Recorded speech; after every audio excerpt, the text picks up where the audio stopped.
Related है, इस तरह कुछ हम चर्चा करेंगे। तो हमारे साथ में, हमारे पास में हम बहुत सारे अलग अलग साइंटिस्ट, वैज्ञानिक है, बहुत सारी उन्होंने थ्योरीज दी।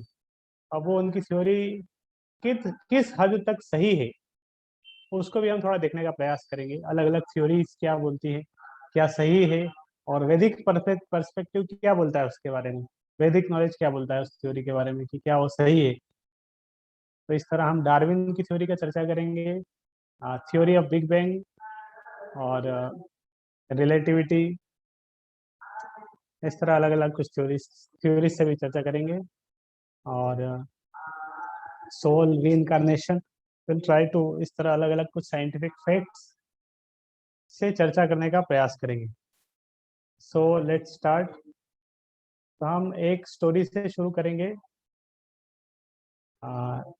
एक बुक है, इसका नाम है लाइफ कम्स फ्रॉम लाइफ। इसको उनके फाउंडर आचार्य, वो डेली मॉर्निंग वॉक पे जब जाते थे, उनके कुछ डिसाइपल्स थे जो साइंटिस्ट थे। तब पर तो जो साइंटिस्ट डिसाइपल्स थे उनसे कुछ प्रश्न पूछते थे, और उसी के वो साइंटिफिक आंसर देते थे। तो एक बार साइंटिस्ट के बारे में बता रहे थे, या जो जिस तरह साइंटिस्ट अलग अलग थ्योरीज देते हैं, तो उस थ्योरीज के साथ में आ, कुछ तो सही है, लेकिन कुछ वो स्पेकुलेशंस भी करते हैं कि शायद इस तरह हो सकता है। तो ज्ञान प्राप्त करने के तीन तरीके होते हैं, एक है प्रत्यक्ष, एक है अनुमान, एक होता है शब्द प्रमाण। तो प्रत्यक्ष ज्ञान वो होता है जो हम डायरेक्ट हमारी इंद्रियों से, थ्रू आवर सेंसेस, हमारी इंद्रियों से डायरेक्टली अगर हम कोई ज्ञान प्राप्त करें, वो होता है प्रत्यक्ष प्रत्यक्ष प्रमाण।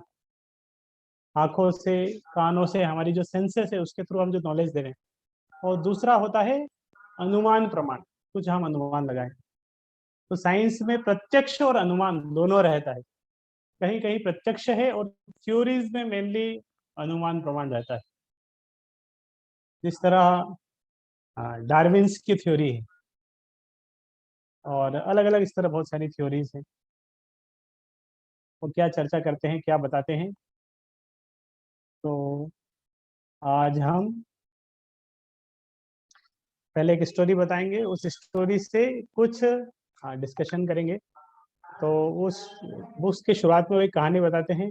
एक कुएं में एक बार एक मेंढक था। एक कुएं में एक मेंढक था, और उसी कुएं में एक और मेंढक आ जाता है कहीं से, और ये दो मेंढक आपस में मिलकर बात करते हैं। तो एक जो मेंढक है उस कुएं का है, और दूसरा मेंढक जो आए, दूसरा आया वो प्रशांत महासागर से। जो थर्ड था वो शब्द प्रमाण है। नॉलेज नॉलेज के तीन प्रकार थे, प्रत्यक्ष, अनुमान और शब्द। तो शब्द प्रमाण है किसी ऑथेंटिक सोर्स से लिया गया नॉलेज, वही शब्द प्रमाण। तो मैं एक स्टोरी बता रहा था। एक कुआं आप इमेजिन करिए, उसके अंदर एक मेंढक है। उसी कुएं में एक और मेंढक आ जाता है। वो किसी बहुत बड़े जलाशय से आया, मान लो सागर से आया है। तो ये मेंढक जो आपस में मिलते हैं, दोनों का बातचीत होता है। तो कुएं का मेंढक क्या सोचता है, वो बताता है कि आ, दोनों में बातचीत होता है। वो पूछता आप कहाँ से आए, बोले हम तो महासागर से आए। बोले आपका महासागर कितना बड़ा है। तो कुएं का मेंढक मेंढक तो उसका जन्म वहीं पे हुआ है, वहीं पे वो धीरे धीरे पला बड़ा, उसका एजुकेशन सब कुछ उधर ही हुआ जो भी हुआ है। तो उसने कुएं के अलावा और कुछ देखा ही नहीं। तो उसकी माइंड इंटेलिजेंस में जो कुछ भी है, जो नॉलेज है, वो उसी के रिलेटिव में है, कुएं से कनेक्ट करके वो सोचता है। तो ये जब कुआं आया, कुएं पे दूसरा मेंढक आया, इसने उससे पूछा कि आप कहाँ से हो। बोला मैं सागर से हूँ। बोले आपका सागर कितना बड़ा है, कितना बड़ा है सागर, हमारे कुएं से तो छोटा ही होगा, इस तरह उसने प्रश्न पूछा। बोला हमारे कुएं से कितना छोटा है, कितना परसेंट। तो सागर वाला बोला था तो बहुत बड़ा है। बोले इसका 50%। बोले नहीं। बोले इसके बराबर होगा ज्यादा से ज्यादा, तो इससे ज्यादा तो नहीं होगा। नहीं नहीं, बोले इससे बहुत बड़ा है। बोले इससे डबल, इससे ट्रिपल। तो क्योंकि ये कुएं का मेंढक, उसकी जो जो इंटेलिजेंस है, उसकी जो बुद्धि है, वो वहीं तक विकसित है और उससे ज्यादा विकसित नहीं हो सकती। इसी तरह हम जो यहाँ पे नॉलेज एक्वायर करते हैं, हम चाहे तो आगे चल के स्टडी करके रिसर्च कर करके साइंटिस्ट क्यों ना बन जाए, लेकिन हमारा नॉलेज कहाँ तक आगे बढ़ता है, ज्यादा से ज्यादा इसी दुनिया का है, इस पृथ्वी का ही है।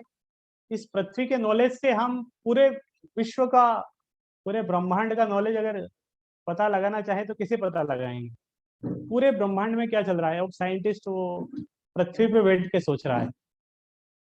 आपको ही पता होगा, मान लो एक व्यक्ति है, उसका वजन उसका वजन पृथ्वी पे 60 किलो है, तो चंद्रमा पे उसका वजन कितना होगा?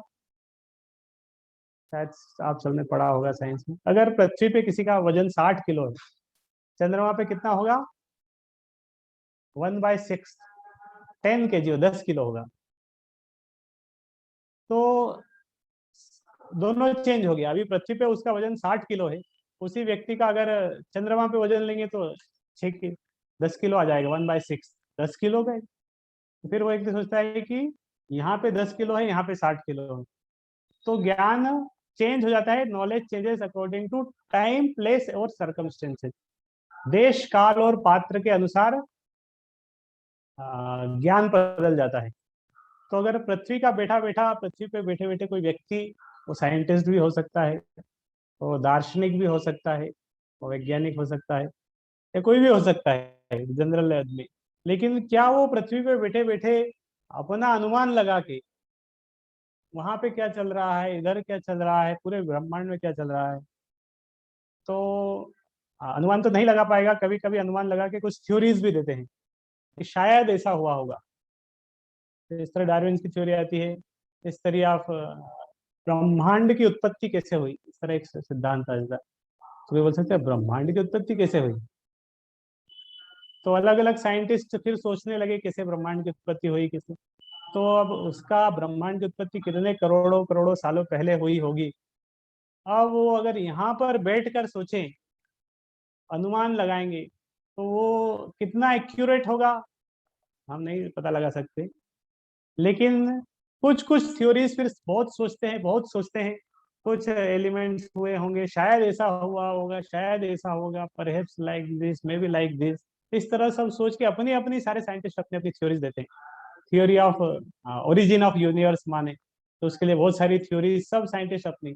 और फिर उस उन सारी थ्योरीज में जो बहुत अच्छी लग रही सबके, जिसको ज्यादा लाइक्स मिलते हैं, ज्यादा जिसको लोग व्यूज और लाइक्स मिलते हैं, वो प्रोमिनेंट हो जाती है।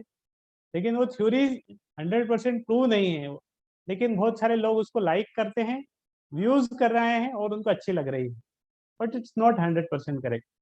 इसी तरह साइंस में इस तरह बहुत सारी थ्योरी है। कुछ थ्योरीज के नाम अगर आपको याद आ रहे हो तो आप can type.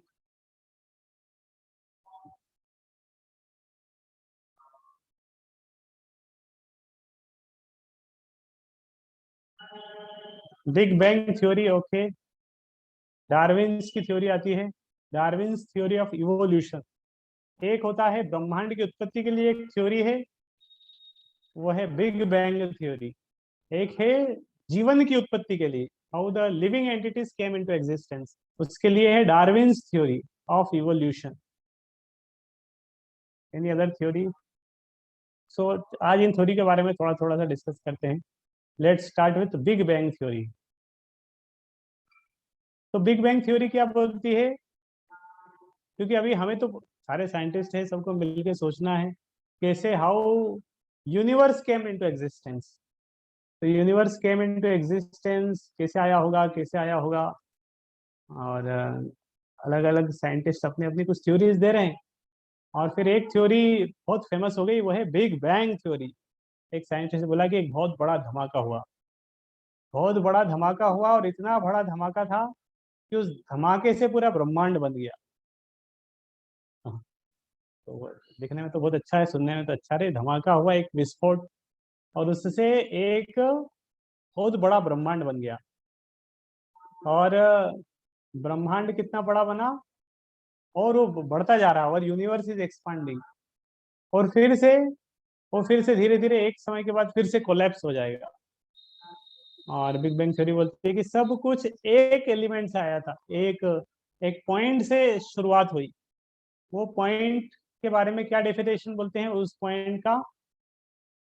Spot of black hole, black hole बोलते हैं उसको, कि वो ब्लैक होल से शुरुआत हुई।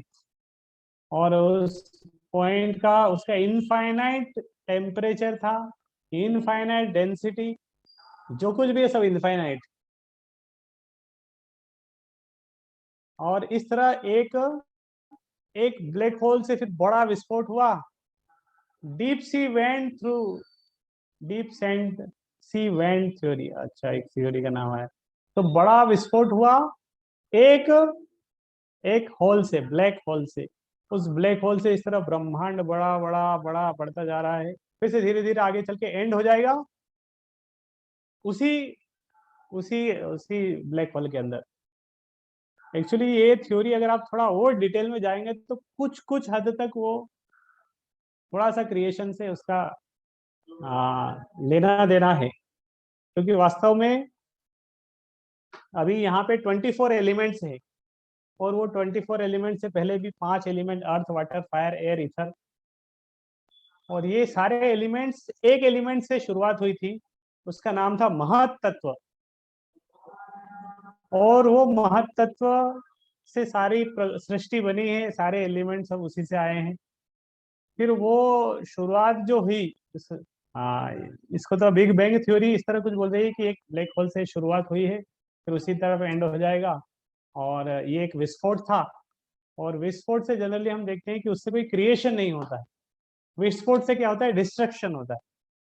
कहीं भी विस्फोट होगा, हिरोशिमा नागासाकी के ऊपर विस्फोट हुआ तो उससे शहर बर्बाद हुआ, शहर बना नहीं। घर बनाने के लिए कितनी मेहनत करनी पड़ती है, लेकिन घर को उड़ाना है, डिस्ट्रॉय करना है, एक विस्फोट कर दो बस। तो विस्फोट से क्रिएशन नहीं होता है, डिस्ट्रक्शन होता है। तो इस तरह कोई भी एक एक थ्योरी इस तरह नहीं है जो मोस्ट बोल सकते हैं कि वेल अंडरस्टैंड, जिसके माध्यम से हम थ्योरी ऑफ बिग बैंग को बहुत अच्छे से समझ सके। इसी तरह लेकिन हमारा वैदिक साइंस क्या बोलते हैं अबाउट द क्रिएशन? अभी अगर हम वो एस्पेक्ट देखेंगे तो वैदिक साइंस में क्रिएशन के बारे में क्या बोलते हैं? कैसे क्रिएशन हुआ, कहाँ से सृष्टि हुई, ब्रह्मांड की ओरिजिन ऑफ द यूनिवर्स। किसी को पता है थोड़ा बहुत? एनी आइडिया अबाउट वैदिक साइंस? व्हाट वैदिक science say about the origin of creation? एक आंसर आया कृष्णा, ओमकार से क्रिएशन आया। ओके, और कुछ? महाविष्णु एक नाम आया, Mahavishnu, great. Karanodakshayi Vishnu, okay good. Trimurti आया। इसके लिए कि जो विस्फोट हुआ वह फैलता जा रहा है, जो अंत तक फैलता जा रहा है। ओके, अभी हम वैदिक साइंस के बारे में चर्चा करें तो बहुत सारे नाम आ रहे हैं। कृष्ण आया, विष्णु आया, महाविष्णु आए, और ओमकार आया। ओके, तो थोड़ा सा ये बता देते हैं, क्योंकि क्षीरोदक्षय विष्णु, क्षीरोदक्षय विष्णु एक आया, एक आंसर आया कारणोदक्षय विष्णु, एक आया महाविष्णु। तीन विष्णु के नाम आ रहे हैं अलग अलग। तो ठीक है, ये answer Karanodakshayi Vishnu is correct answer. और महाविष्णु भी उनको बोल सकते हैं। तो अलग अलग विष्णु है, एक का नाम है कारणोदक्षय विष्णु, एक का नाम है गर्भोदक्षय विष्णु, एक का नाम है क्षीरोदक्षय विष्णु। तो सबसे पहले विष्णु है वो है कारणो उदक्षय विष्णु, उनको महाविष्णु भी बोलते हैं। तो वो शयन कर रहे हैं कारण समुद्र में, एक समुद्र है वो कारण का ही समुद्र है, वहां पे वो शयन करते हैं। अब वो जब शयन करते हैं तो श्वास लेते हैं, श्वास लेते हैं फिर छोड़ते हैं, लेते हैं फिर छोड़ते हैं। तो जब वो श्वास छोड़ते हैं अपने शरीर से तो उनके एक एक रोमकूप से जब श्वास इस तरह बाहर जा रहा है उनके शरीर से, तो बहुत सारा हवा के जिस तरह बुलबुले बाहर जाते हैं, तो उसी के साथ मान लो एक ब्रह्मांड की सृष्टि हुई। और जब वो श्वास को फिर से अंदर लेते हैं तो वो ब्रह्मांड की फिर से एंड हो जाता है। ये एक ब्रह्मांड का लाइफ टाइम है। एक ब्रह्मांड का लाइफ टाइम क्या है?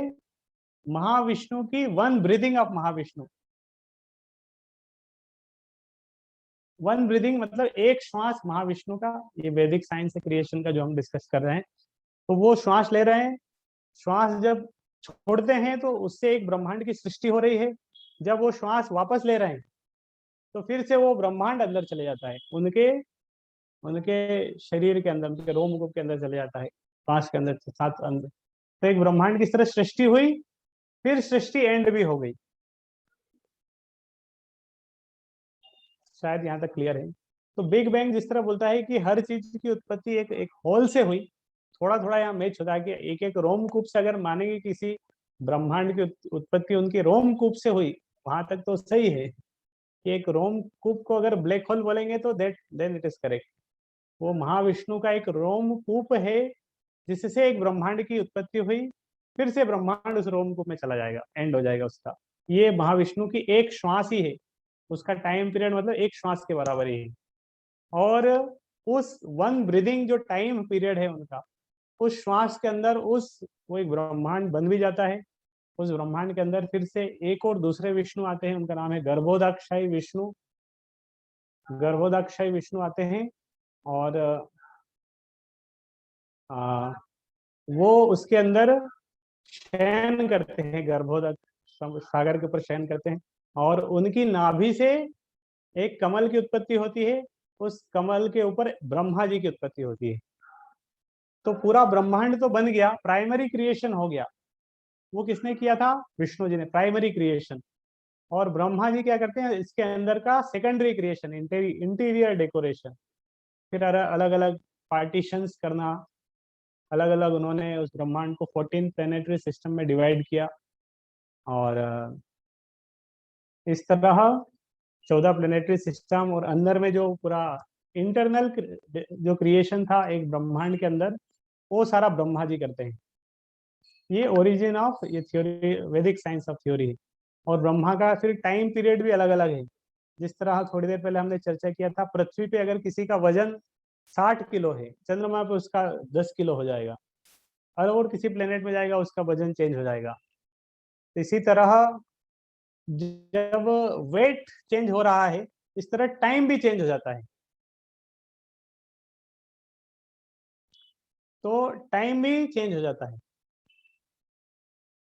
तो यहाँ का जो टाइम पीरियड है, जो महाविष्णु जिस जिस डायमेंशन में है, वहां की वन ब्रीदिंग, एक एक श्वास।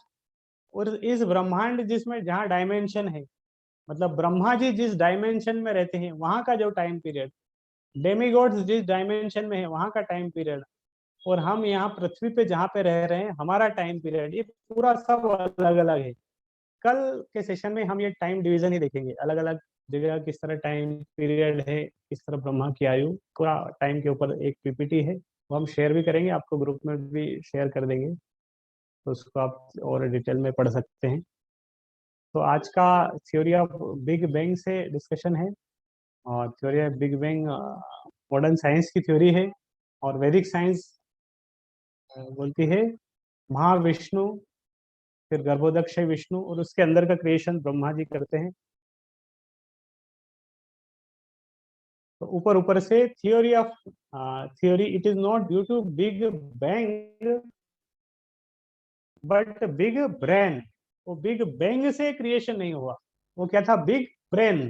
बिग ब्रेन है जिसके कारण क्रिएशन हुआ, लेकिन बिग बैंग नहीं था।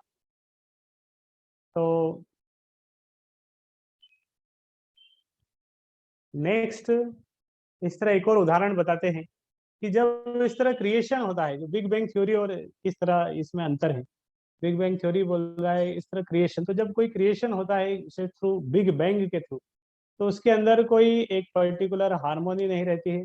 जिस तरह एक ब्रह्मांड का क्रिएशन हुआ तो उसके अंदर हम देखते हैं हर चीज कितना सिस्टमेटिक है। एक micro world, macroscopic to microscopic, दोनों डायमेंशंस में अगर हम देखेंगे पूरे वर्ल्ड को, तो हम जरूर देखेंगे कि इसमें दोनों लेवल पे, ऊपर से लेवल से नीचे लेवल तक जरूर कुछ ना कुछ एक सुपर इंटेलिजेंस है जिसके अनुसार सब कुछ चल रहा है। हम एक न्यूक्लियस में जाएंगे, वहां भी किस तरह एक न्यूक्लियस है, इलेक्ट्रॉन है, प्रोटॉन है, उसके अराउंड में घूम रहे हैं। और इस तरह एक ये माइक्रोस्कोपिक वर्ल्ड में जाएंगे, वहां भी किस तरह एक यूनिवर्स है, उसके अंदर एक सन है, और किस तरह वो यूनिवर्स पूरा घूम रहा है। अब इसमें भी थोड़ा सा कंफ्लिक्ट है। वैदिक साइंस बोलते हैं कि it is around pole star जो ध्रुव तारा है उसके अराउंड पूरा यूनिवर्स घूम रहा है। और उसको एक रिलेटिविटी में देखेंगे तो अराउंड सन के अनुसार भी हम देख सकते हैं कि सूर्य के आसपास घूम रहा है। तो the whole universe is rotating. और इस तरह बोल सकते हैं कि इस तरह बिग बैंग से क्रिएशन ठीक से हो, उसकी प्रोबेबिलिटी कितनी होती है? बहुत कम प्रोबेबिलिटी है कि इस तरह कोई बिग बैंग होगा जिससे एक क्रिएशन हो जाए। इस तरह बताते हैं कि मान लो एक प्रिंटिंग प्रेस है, एक प्रिंटिंग प्रेस में अगर एक धमाका हुआ, तो प्रिंटिंग प्रेस में धमाका होने से प्रिंटिंग प्रेस की जो मशीन है उससे एक डिक्शनरी प्रिंट हो जाए, इसकी कितनी प्रोबेबिलिटी? शायद आपको प्रश्न, एक प्रिंटिंग प्रेस में धमाका हुआ और प्रिंटिंग प्रेस से क्या प्रिंट हो जाए? एक डिक्शनरी। कितनी प्रोबेबिलिटी? क्योंकि डिक्शनरी प्रिंट करने के लिए सिंपल कोई वर्ड्स इस तरह टाइप कर देंगे तो डिक्शनरी प्रिंट नहीं होगी, उसके लिए कितना बुद्धि लगानी पड़ेगी। पहले ए लेटर्स, फिर बी लेटर्स, फिर सी लेटर्स। तो इट नीड्स इंटेलिजेंस, बहुत बुद्धि की जरूरत है एक डिक्शनरी प्रिंट करने के लिए। और उस प्रिंटिंग प्रेस में कुछ धमाका हो जाएगा या आंख बंद करके कोई प्रिंटिंग मशीन चलाएगा तो उससे काम नहीं होगा, उसके पीछे कोई है। In the same way universe जो इतना बड़ा चल रहा है, बिग बैंग थ्योरी है जिसके कारण, और इसके पीछे जरूर कोई तो है, इसके पीछे कोई है, someone is there who is operating, जो उसको देख रहा है। So daily will discuss only for 30 minutes. There बहुत कुछ है डिस्कस करने के लिए। एक लास्ट स्टोरी से हम एंड कर देंगे। न्यूटन्स की स्टोरी है। एक बार जो न्यूटन न्यूटन एक आस्तिक वैज्ञानिक था। बहुत सारे अलग अलग वैज्ञानिक है, कुछ नास्तिक है, कुछ आस्तिक। तो न्यूटन हमेशा भगवान में विश्वास करता था, और उसी का एक फ्रेंड था जो भगवान में विश्वास नहीं करता था, नास्तिक था। न्यूटन ने अपने, वो तो एस्ट्रोलॉजी के ऊपर डिस्कस करता था, उसके ऊपर रिसर्च कर रहा था, तो अपनी अंडरस्टैंडिंग के लिए एस्ट्रोलॉजिकली के भी उसने एक मॉडल बना के रखा था। किस तरह सन है, अलग अलग प्लैनेट्स हैं, घूम रहे हैं, उसके अनुसार सोलर सिस्टम का मॉडल अपनी लेबोरेटरी में बना के रखा था। न्यूटन ने खुद बनवाया था या जिस तरह भी बनाया था। तो उसका फ्रेंड एक बार उसकी लेबोरेटरी में उससे मिलने आया, और वो बहुत खुश हो गया इस तरह सोलर सिस्टम का एक मॉडल देख के। ओ तो बोले, न्यूटन तुम तो बहुत बढ़िया मॉडल बना लिए, कहाँ से बनवाए, कैसे बनाया? तो न्यूटन समझ गया था ये तो नास्तिक व्यक्ति है, तो उसे बोला कि हमने बनाया नहीं, ये अपने आप बन गया, अपने आप बना। तो बोले नहीं नहीं, अपने आप कैसे बन सकता है, कोई तो बनाया होगा, कैसे बनाया? नहीं, बोले ये जो अलग अलग डिफरेंट जो बॉल्स हैं ये सब रखे थे, रात को सुबह देखा तो मॉडल बन गया अपने आप। तो इस तरह बार बार बोलने से वो बोला नहीं नहीं, आप बताओ, तुम बताओ किसने बनाया, किसने बनाया? तो न्यूटन फिर उसको लेसन्स दिया कि देखो तुम ये एक छोटे से मॉडल को नहीं समझ पा रहे हो कि किसी, इसको जरूर किसी ने बनाया है। तो ये तो एक्चुअली एक कॉपी है ओरिजिनल मॉडल की, जो सोलर सिस्टम है, जो यूनिवर्स के अंदर जो काम कर रहा है, उसकी एक छोटी सी कॉपी है, लेकिन इसको भी किसी ने बनाया है। तो जब इसको किसी ने बनाया है तो उसको क्या किसी ने नहीं बनाया, वो अपने आप बनाया गया। तो न्यूटन उसके अपने फ्रेंड को इस तरह कन्विंस किया। तो इस थ्योरी के साथ हम एंड करते हैं। दो चार कुछ प्रश्न आए हैं, उसके ऊपर थोड़ा सा डिस्कशन करके विल एंड दिस क्लास। तो स्टार्ट फ्रॉम फर्स्ट। एक प्रश्न जो मैं देख पा रहा हूँ, संसार की उत्पत्ति का कोई सिद्धांत सही नहीं है, यह आदि अनंत है। हाँ, जो अलग अलग साइंटिस्ट जो भी थ्योरीज दे रहे हैं, कोई भी सही नहीं है। But we have real knowledge, जो शब्द प्रमाण है वो शब्द प्रमाण जो ज्ञान प्राप्त करने का वो हमारे पास है वैदिक स्क्रिप्चर्स। वैदिक स्क्रिप्चर है, उसके थ्रू हमें पता चल जाता है। Through Vedic scriptures we can get the knowledge. ब्रह्मांड के नाश होना मतलब 4 युग कंप्लीट होना। ये वाला क्वेश्चन हम कल के आंसर में आपको कंप्लीट कर देंगे। कल के उसमें टाइम पीरियड बताएंगे, 4 युग के बारे में बताएंगे, और ब्रह्मांड का क्रिएशन आज थोड़ा सा बताया, डिस्ट्रक्शन वाला पार्ट कल बताएंगे। जब उत्पत्ति नहीं हुई तो सागर कहाँ से आ सकता है, तो हमने कारणोदक्षय समुद्र के बारे में बताया, कारण समुद्र। तो वो सागर कहाँ से हुआ जब उत्पत्ति नहीं हुई। तो अभी हम जो उत्पत्ति की बात कर रहे हैं वो इस ब्रह्मांड की उत्पत्ति की बात कर रहे हैं। तो इस ब्रह्मांड के अंदर फिर बहुत सारे सागर हैं, लेकिन इस ब्रह्मांड के बाहर में एक कारण समुद्र है। वो ये पानी वाने के पानी की तरह कोई एलिमेंट नहीं है जिसका समुद्र है, वो कारण का ही एक समुद्र है। It's different elements. तो वहां पे महाविष्णु शयन करते हैं। और एक क्वेश्चन है, बिग बैंग थ्योरी का कहना है कि जब समय नहीं था तब विस्फोट हुआ जो एक ब्लैक होल था। Okay, thank you, good. Omkar क्या है? Omkar is a sound vibration. तो इस तरह जब क्रिएशन हो रहा था बैकग्राउंड में ओमकार हो रहा था।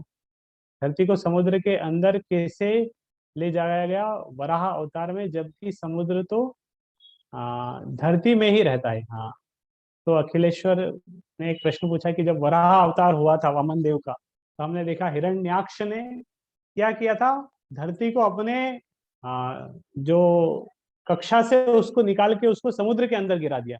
फिर प्रश्न हो सकता है, धरती के अंदर ही तो समुद्र है, फिर वो समुद्र के अंदर धरती को कैसे डुबो दिया। ओके, वेरी बहुत अच्छा प्रश्न है आपका। तो मैं जिस तरह बताया था कि महाविष्णु के एक रोम छिद्र से एक ब्रह्मांड का क्रिएशन हुआ, फिर एक ब्रह्मांड अभी पूरा खाली है, तो उस ब्रह्मांड के अंदर भगवान स्वयं प्रवेश करते हैं क्षीरोदक्षय विष्णु के रूप में। और उस ब्रह्मांड जो अभी बना था उसको 50% पहले पानी से भरते हैं।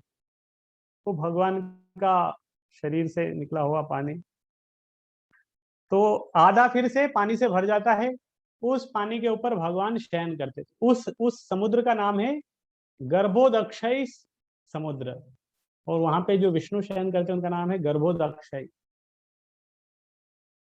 और फिर उनकी नाभि कमल से एक ब्रह्मांड की सृष्टि होती है। तो ये पूरा ब्रह्मांड एक अंडाकार है मानो, वो 50% पानी से भरा है। गर्भोदक समुद्र है 50%। और जो पूरा क्रिएशन है वो ऊपर वाले 50% पोर्शन में है। ऊपर वाले 50% में ही सारे 14 लोक अलग अलग जो कुछ है, और उसी के अंदर एक पृथ्वी है। उस पृथ्वी के अंदर अंदर में जो समुद्र है वो छोटा समुद्र है। तो उस कक्षा से वो पृथ्वी कहाँ गिर गई थी, ये गर्भोदक समुद्र में गिर गई थी। फिर से वामन देव आए, गर्भोदक समुद्र से पृथ्वी को उठा के उसको अपनी कक्षा में स्थानांतरित किया।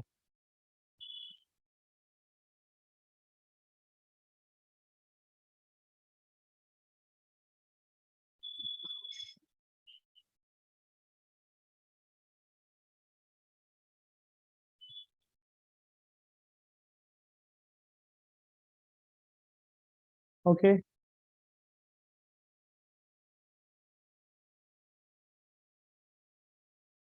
हरे कृष्णा। तो please repeat, network was disconnected.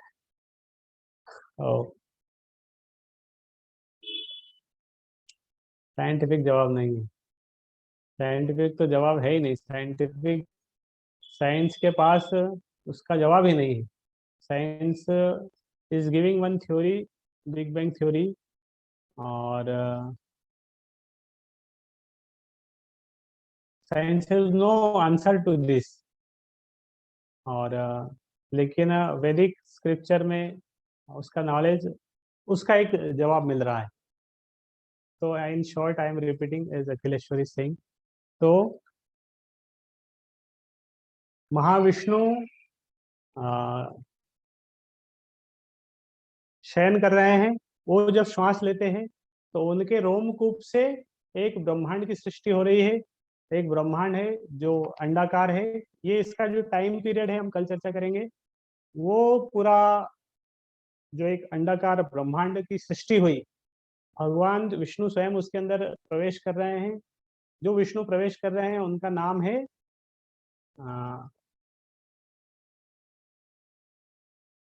उनका नाम है गर्भोदक्षय विष्णु।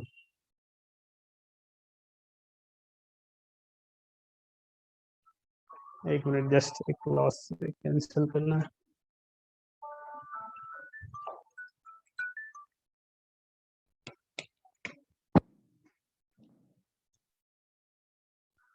हरे कृष्णा। तो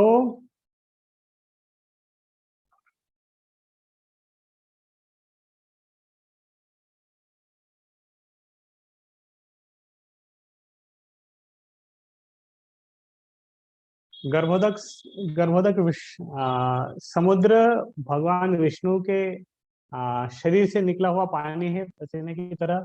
उससे वो 50% भरा है, उसके अंदर महा गर्भोदक्ष विष्णु शयन कर रहे हैं। उनकी नाभि से ब्रह्मा जी की उत्पत्ति होती है। और 50% जो अभी ब्रह्मांड खाली है, उसमें ब्रह्मा जी 14 प्लेनेटरी सिस्टम का एक एक 14 भुवन का निर्माण करते हैं। उसी के अंदर सारे प्लैनेट्स हैं, उसी के अंदर सन, सोलर सिस्टम है, और भी अलग अलग जनलोक, तपलोक, महरलोक, सारे लोक हैं। और उसी के अंदर ब्रह्मा जी का भी सबसे ऊपर में, ब्रह्मा जी का टॉप फ्लोर है, तो बोलते हैं ब्रह्मलोक, सत्यलोक। और उसी में पृथ्वी भी है। उस पृथ्वी के अंदर फिर बहुत सारे समुद्र हैं, और भी बहुत कुछ क्रिएशन में है। ये श्रीमद् भागवतम के 5th कैंटो में आता है। इतना डिटेल में आता है कि हम उसको पढ़ेंगे तो हम उसको समझ नहीं पाएंगे। इज बियॉन्ड आवर इमेजिनेशन, इतना डिस्क्रिप्शन है। और उसको हम प्रयास भी करेंगे तो नहीं समझ पाएंगे, क्योंकि वो हमारी इमेजिनेशन से परे है। एक प्रश्न आया कि हम जो बोल रहे हैं, बता रहे हैं, ये एक कल्पना है। तो मैं जो आपको अभी जो डिस्क्रिप्शंस बोल रहा हूँ, ये वैदिक वैदिक थ्योरी बोल सकते हैं। दिस इज अ वैदिक थ्योरी ऑफ क्रिएशन। तो बोल सकते हैं ये रिसर्च नहीं है, इट्स नॉट साइंटिफिक। सो फिर साइंटिफिक है या नहीं है, इसको हम कैसे समझेंगे? तो पहले हम डील करें कि क्या साइंस इसके बारे में क्या बोल रहा है, क्या वो साइंटिफिक है। तो अगर साइंस जो बता रहा है, साइंस जो ब्रह्मांड के बारे में बोल रहा है, बता रहा है, और साइंस खुद बोलता है कि ये साइंटिफिक है, तो उससे ज्यादा साइंटिफिक तो ये है। तो अगर साइंस, जो आज का साइंस थ्योरी ऑफ क्रिएशंस के बारे में जो बोल रहे हैं, बता रहे हैं, और वो बोल के अगर वो बोलते हैं कि दिस इज साइंस, तो उससे तो मोर कन्विंसिंग दिस साइंस है, उससे ज्यादा कन्विंसिंग ये साइंस है। क्योंकि ये एक वैदिक नॉलेज से है। और फिर वो किस तरह साइंटिफिक है, ये कैसे समझेंगे? क्योंकि इट्स वैदिक ट्रूथ, वैदिक ट्रूथ है, तो वो क्या सही है या क्या गलत है। तो हम जिस तरह बोलते हैं कि आज से कुछ साल पहले साइंस इस तरह विश्वास करते थे कि पेड़ पौधों के अंदर जीवन नहीं है। लेकिन वैदिक स्क्रिप्चर्स के अंदर जो ज्ञान है, वो पहले से दिया है कि हाँ, नहीं, उसके अंदर जीवन है। और अराउंड 1940 जगदीश चंद्र बसु ने रिसर्च करके प्रूव करके भी बताया कि there is life in trees and plants, उनके अंदर भी जीवन है। तो पहले तो मॉडर्न साइंस उसमें विश्वास नहीं करता था, बाद में उन्होंने विश्वास करना शुरू किया। बट वैदिक थ्योरी तो पहले ही उसको बता रही थी कि इट्स इट्स ट्रू, मतलब उसके अंदर जीवन होता है। और इस तरह वैदिक नॉलेज में और भी बताया है कि आ, गाय का गोबर, गाय का कंडा, गौमूत्र है, ये सब पवित्र है, एंटीसेप्टिक है। लेकिन अभी रिसर्च करेंगे तो पता चलेगा हाँ, इट्स एंटीसेप्टिक।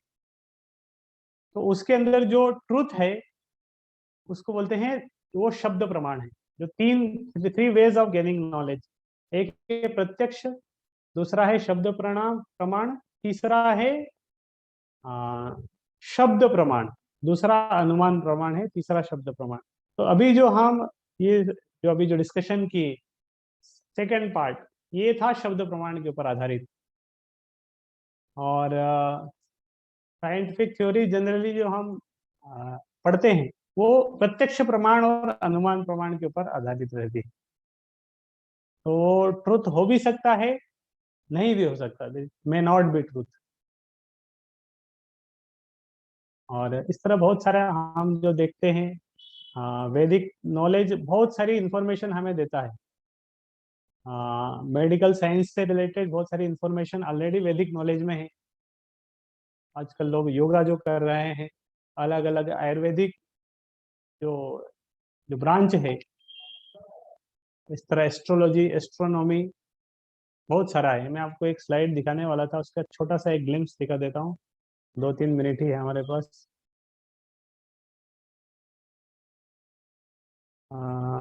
ये अलग से हम स्लाइड को कभी बाद में दिखाएंगे, ठीक है, नेक्स्ट टाइम कभी दिखाएंगे। तो यहाँ पे एक स्लाइड मैं ग्रुप में शेयर करूंगा, उसमें अलग अलग किस तरह जो रिसर्चेस हुई वो सब कुछ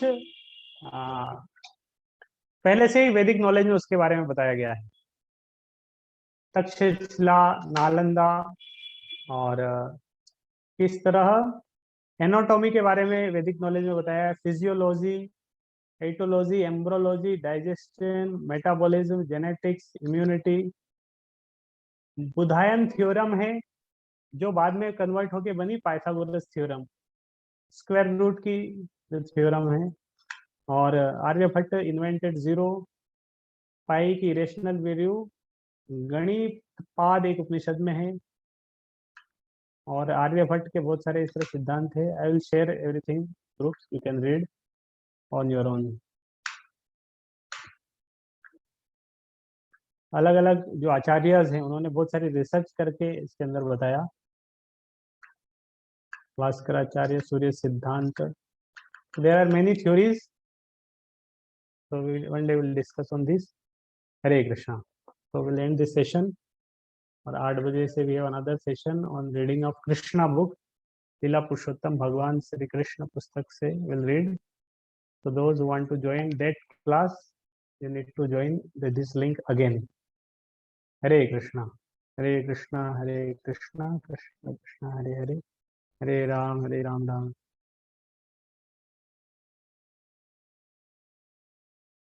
We'll read from Leela Purushottam Bhagwan Sri Krishna Pustak for around half an hour. Those who want to join, they can join.